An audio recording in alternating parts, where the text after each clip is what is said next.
I'm wanting to put some lights in here. This area doesn't light up at night. So pull this trim piece up. Remember, it's always from the front. Do not try to pry from back here or you'll break it. I don't know why they did that. It's kind of a silly design, but and I'll show you why. There's that plastic tab right there on the back that fits into there when you put it back in and holds it down. So that tab right there is broken off probably at least half of the cars because somebody tried to pull from here and it just snaps off.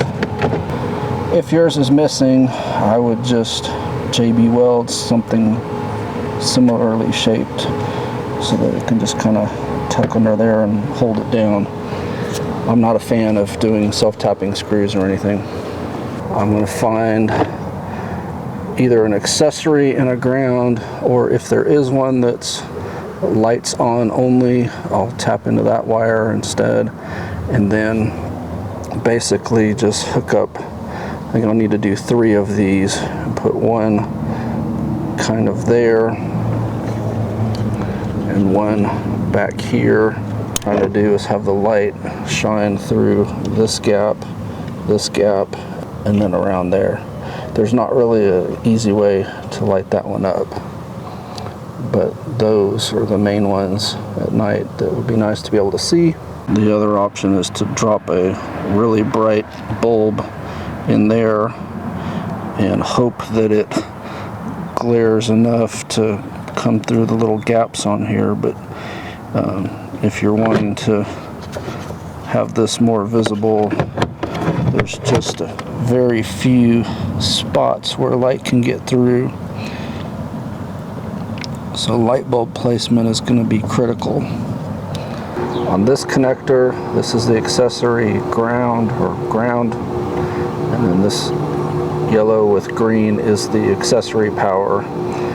The rest of these are just window switch diversions. There wasn't any that were hot with the headlights turned on.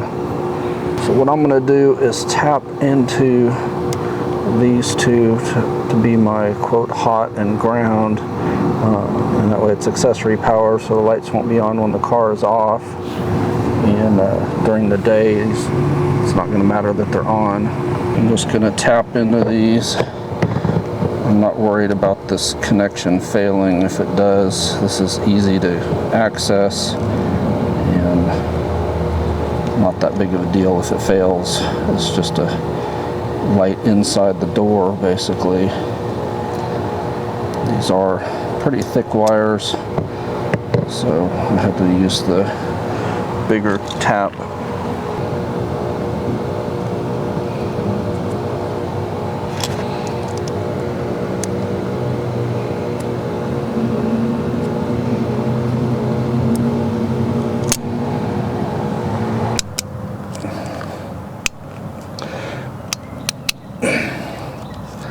So that makes a pretty tight connection there. So probably worth getting if you're doing a lot of crimping. Ground wire.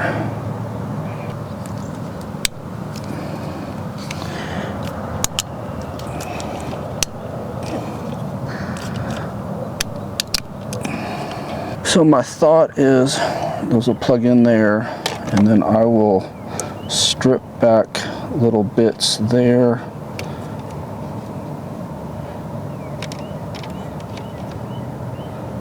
And put one at the end, and then one about right there, and then solder the bulbs directly to this. The wires look like that with the little strip sections in the middle, and if you didn't know how to do that, you just basically strip it in the middle like that. You can see this is how it's going to look. Where I strip the wires back, I just wrap that around and I'll solder that on each side. These lights are polarized. I'm glad I checked. So I've marked it with the ground and the hot side, and on obviously red and black wire. Soldering process is always the same. We'll put a little bit of flux on what we're soldering. You should see the solder bubble, the flux bubble, and then you can hit it with your solder.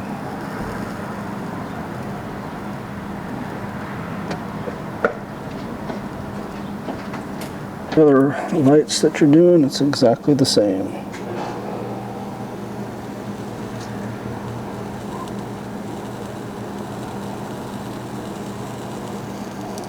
See, all three are lighting up. Like if this were to bump together, it would short out the whole thing. I went ahead and taped the hots and the grounds just to have that extra layer of protection there. And with any luck, these will sit approximately like that and provide the light that I need. When you turn the key on, they light up. You can also pry these switches up a little bit. So what I'm thinking is if I move that up ever so slightly, I can tuck that in there and snap it in and it'll hold. So these are just held in. You see there's a plastic tab there and there. Same thing on the other side. I may be able to just move this side and get it. This is what I ended up with. I tucked that one inside of there, and then I extended the cord so that it would reach. And then this one, unfortunately, doesn't do much regardless of where you put it. There's just not enough light that passes through here, so I'm not too worried about it. There's nowhere you can tuck it without interfering with the switch, so it's just gonna have to sit in here and do whatever it can do. You can see they're all lit up, and that's what they're gonna light up like on the top. So that one doesn't do anything, but those two are definitely gonna be visible at night. So now you can see. So it's probably not even worth wasting your time on the third one because it doesn't do anything, but those two definitely lit up. Especially that front one, now that I've tucked it inside, it's really bright. Before I tucked it, the only one you could even see was the middle one.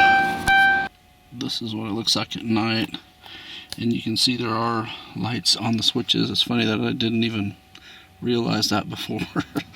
But my idea, I would call this a failure. I mean, there's a little bit of red light coming from the front one.